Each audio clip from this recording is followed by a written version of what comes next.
This podcast is presented by the Centers for Disease Control and Prevention, CDC, safer, healthier people. Hello, I'm Dr. Joe Brzee with the CDC Influenza Division. I'm here to speak with you today about swine flu.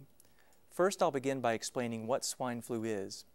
Swine flu is a respiratory disease of pigs caused by type A influenza viruses. Outbreaks of swine flu happen regularly in pigs. People do not normally get swine flu, but human infections can and do occur. Most commonly, human cases of swine flu happen in people who are around pigs, but it's possible for swine flu viruses to spread from person to person also. The symptoms of swine flu in people are similar to the symptoms of regular human flu and include fever, cough, sore throat, body aches, headache, chills, and fatigue. Some people have reported diarrhea and vomiting associated with swine flu as well.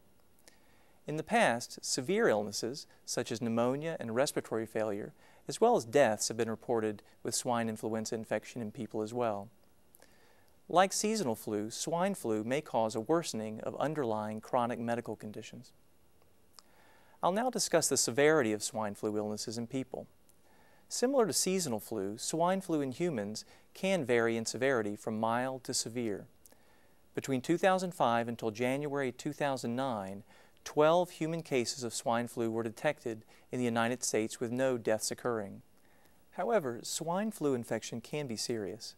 In September 1988, a previously healthy 32-year-old pregnant woman in Wisconsin was hospitalized for pneumonia after being infected with swine flu, and she died 8 days later.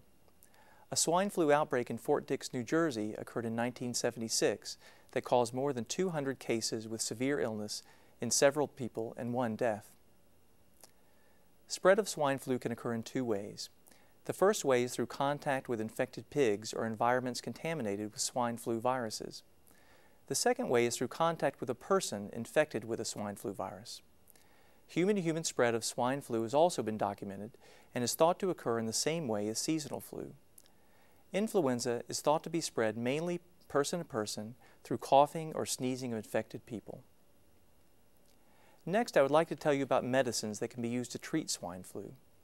CDC recommends the use of oseltamivir or zanamivir for the treatment and alternatively the prevention of infection with these swine flu viruses.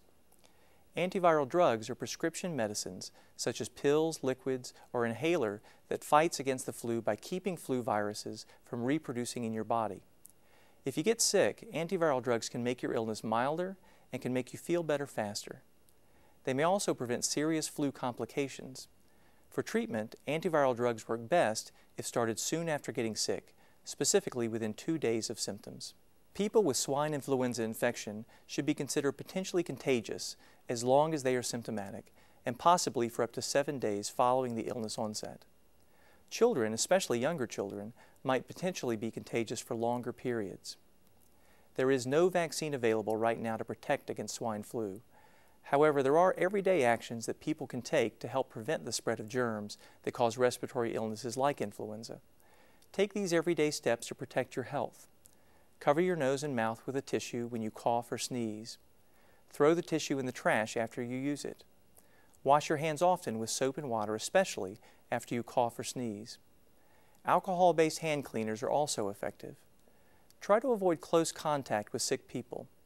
If you get sick with influenza, CDC recommends that you stay home from work or school and limit contact with others to keep from infecting them. Avoid touching your eyes, nose, or mouth because germs can spread that way. Now I will move on to discuss what you should do if you get sick. If you live in an area where swine flu infections have been reported, and if you become ill with influenza-like symptoms, including fever, body aches, runny nose, sore throat, nausea or vomiting or diarrhea, you may want to contact your healthcare provider, particularly if you're worried about your symptoms. Your healthcare provider will determine whether influenza testing or treatment is needed. If you're sick, you should stay home and avoid contact with other people as much as possible to keep from spreading your illness to others. If you become ill and experience any of the following warning signs, seek emergency medical care. In children, emergency warning signs that need urgent medical attention include fast breathing or trouble breathing, bluish skin color, not drinking enough fluids, not waking up or not interacting, being so irritable that the child does not want to be held, fever with a rash, or flu-like symptoms that improve but then return with a fever and worse cough. In adults, emergency warning signs that need urgent medical attention include difficulty breathing or shortness of breath, pain or pressure in the chest or abdomen, sudden dizziness, confusion, and severe or persistent vomiting. People don't need to worry about eating or preparing pork. Swine influenza viruses are not spread by food. Eating properly handled and cooked pork products is safe. For the most accurate health information, visit www.cdc.gov or call 1-800-CDC-INFO 24/7.